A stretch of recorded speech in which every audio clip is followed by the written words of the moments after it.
Bonjour à tous, bienvenue dans notre matinale. Ce matin, j'aborderai le sujet de la confession, confesser ses péchés.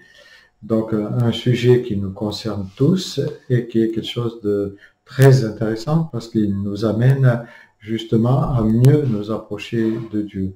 Et ce matin, j'ai choisi un texte du livre des Proverbes au chapitre 28, verset 16, dans la version Semeur. Il est dit, « Celui qui cache ses fautes ne prospère pas, celui qui les avoue et les délaisse obtient miséricorde. » Donc, nous voyons bien le mouvement dans ce texte où il est question d'avouer ou confesser ses fautes afin d'obtenir la miséricorde, afin aussi de prospérer dans sa vie chrétienne. La confession est un sujet parfois qui peut être tabou dans nos vies spirituelles, que ce soit aussi dans les couples. On ose très peu aborder la confession. Pourtant, le texte et les textes de l'Écriture nous parlent combien elle est nécessaire et combien elle est libératrice dans les vies de chacun de nous.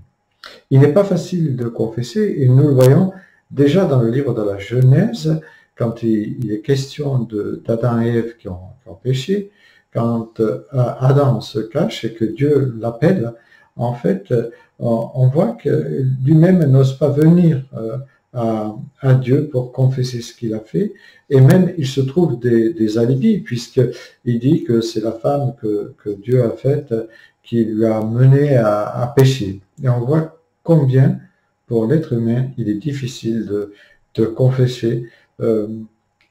Pourtant, la non-confession entache les liens de confiance qu'on peut avoir les uns avec les autres et les liens de confiance aussi qu'on peut avoir avec notre Dieu.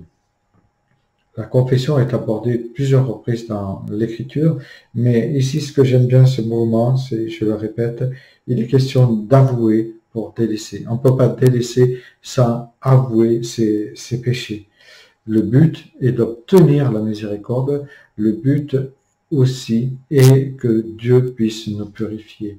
Et nous voyons dans le Nouveau Testament, par exemple, Jean qui aborde la confession en disant que si nous confessons nos péchés, Dieu est fidèle et juste pour nous pardonner et ensuite nous purifier, c'est-à-dire nous laver, nous permettre de prendre un nouveau départ.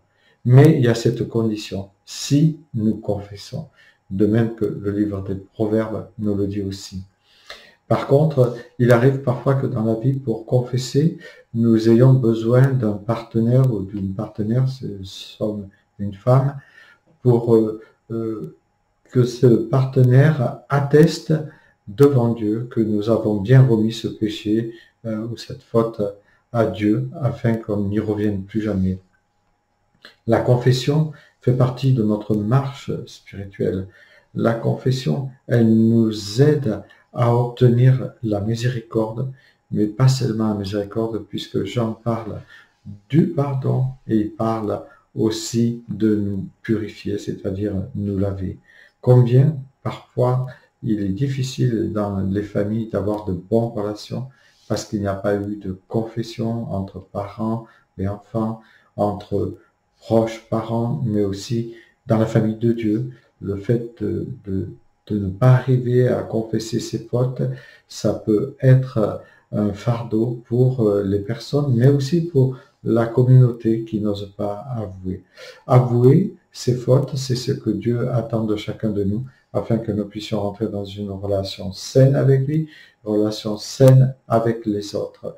Et cette confession, elle nous demande d'aborder cet esprit avec beaucoup d'humilité. C'est un esprit d'humilité en fait que Dieu nous demande et parfois c'est souvent l'orgueil qui nous empêche de confesser. Mais Dieu nous dit et il nous rappelle dans l'Écriture qu'il est fidèle et juste pour nous pardonner si nous confessons. Que cette confession puisse faire partie de votre vie de prière de tous les jours, votre vie relationnelle aussi avec vos prochains. Que le Seigneur vous bénisse.